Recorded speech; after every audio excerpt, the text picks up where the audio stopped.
जय श्री राम, जय श्री बालाजी। मंत्र को कैसे सिद्ध करें? मन में इस प्रकार की बड़ी बहुत ही काफी लंबे समय से विडंबना चलती रहती है कि मंत्र को किस प्रकार से सिद्ध किया जा सकता है। क्या जो हम जाप, पूजा, आराधना करते हैं, क्या उनके द्वारा मंत्र सिद्ध हो जाता है, या लगातार मंत्र का जाप करने से भी मंत्र सिद्ध हो जाता है?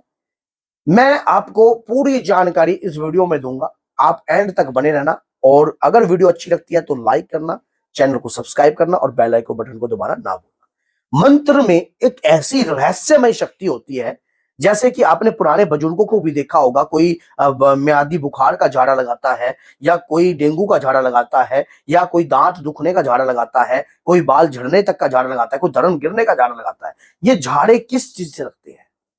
कोई भूत प्रेत भगाने का झाड़ा लगता है। मंत्र प्रबत रूप की शक्ति होती है। मंत्र में रहस्य छुपा होता है, और कहते हैं कि कलयुग में शाबरी विद्या और शाबरी मंत्र जब से ज्यादा कार्य करते हैं। अगर आप कोई मंत्र का जाप कर रहे हो या कर रही हो, तो उस मंत्र से आपको ऊर्जा तो प्राप्त हो रही होगी, लेकिन उस ऊर्जा को समझने के लिए मेरी जो है आपको कल की वीडियो को जरूर देखना होगा, क्योंकि मंत्र की शक्ति ही हमें वो चीज सब दिला देती है जो हमें प्राप्त करने की आवश्यकता होती है और जरूरत होती है। मंत्र को सिद्ध करने के लिए कौन सा सबसे ज्यादा योगी समय होगा? दीपावली की रात्रि।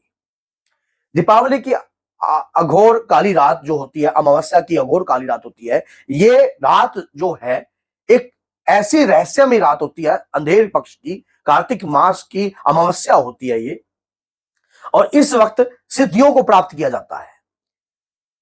ग्रहण की रात्रि, सूर्य ग्रहण है, चंद्र ग्रहण है। सूर्य ग्रहण अमावस्या पे लगता है, चंद्र ग्रहण पूर्णिमा पे लगता है।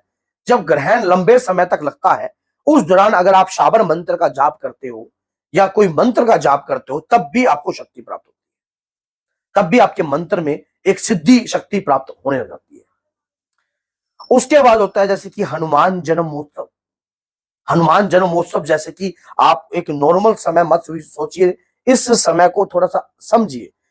क्या है? चैत्र मास की पूर्णिमा। मानो हनुमान जी ने चैत्र मास की पूर्णिमा पे ही जन्म क्यों लिया?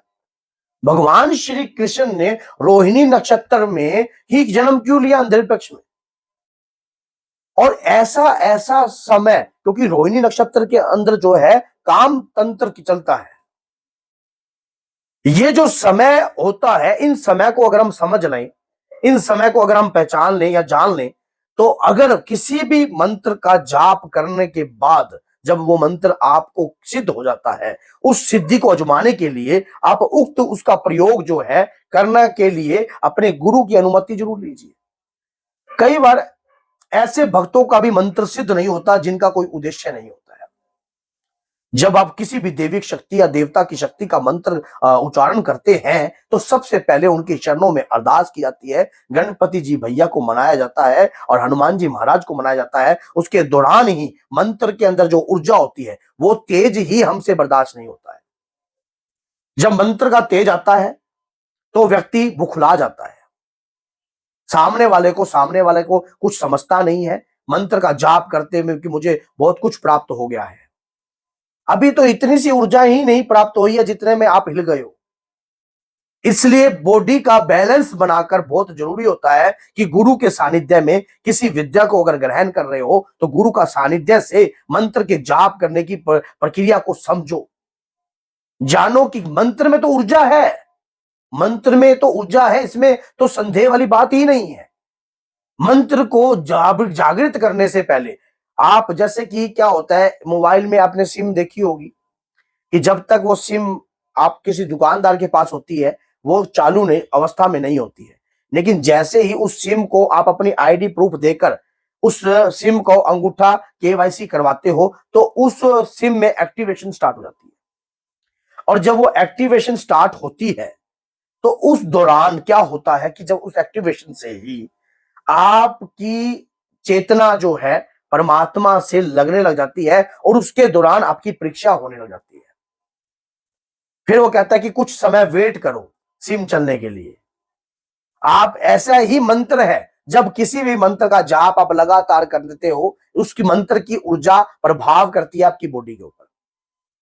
अब उस बॉडी का बैलेंस बनाकर रखना बहुत जरूरी है, कहीं बैलेंस बिगड़ ना जाए, कहीं बैलेंस के अंदर दिक्कत ना आ जाए, कहीं मंत्र की शक्ति को हम जो है प्राप्त करने लग जाए और उस मंत्र की शक्ति का तेज इतना होता है कि आपको क्रोध आने लग जाता है, अभद्र सपने आने लग जाते हैं, आप पूजा के दौरान आपके साथ अश्लील विचार उत्पन्न होने लग जाते हैं आपके, क्योंकि मंत्र के अंदर शक्ति है। जैसे ही मंत्र अंदर गया, अंदर की मलिनता बाहर प्रकट होने लग गई,